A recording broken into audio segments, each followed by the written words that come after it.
5:31 p.m. January 10, 2025. Mabernex Day Part 1. Alright guys, after na since mabani vlog, so kadyot ra tong vlog garon kay kaganiha, kay nag-create tayo ng arts kaganiha sa tuang part 1 noon edition. Una na tong gibuhat kaon sudan kay kuan. Akong isudan kay sweet and sour, and then naglanlan ko og itlog. And then, nag-create og arts, and then nahuman na ko ang something, nga requirement, arts creation. Next akong gibuhat, nag-advance eating na po ako ng fudgy bar. So, wala ko ni kaon karong hapon, kaya nag-advance eating ko ganiha. So, okay lang yan. And ang atuang vlog karon is ginagmay lang. So, I have to tell you right now nga kailangan ko mo gawas og balay. Kaya ako'y atuon, magpalit ko og yellow paper na 1/4 sa Gmall. Pero unta no na baligya nga ballpen nga kini nga gusto na ko nga ballpen nga ginagamit na ako diri sa tuang Marvinistic Renaissance Arts. Okay?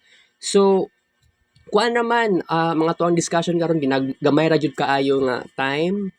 So, I have to be fast right now kasi bag-ura ko naghuman og kuri-kuri sa akong laptop kay nag-chat GPT pa ko, napagitan-aw sa YouTube kanang about sa wildfire sa Southern California, nahitabo siya.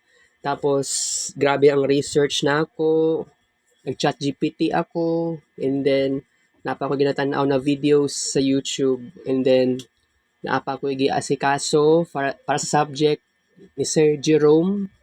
So next week reporting mag-report crazy una-hunaon. So actually no na next week Lunes walay klase tungod na ay kuan initiatives na ay himuon from Iglesia ni Cristo nga mag-organize sila, maghimo sila og event, National Peace Rally. So, dili ko sure kung tibok Pilipinas ba walay klase, pero sa mo amang god diri sa possible tibok Davao City walay klase.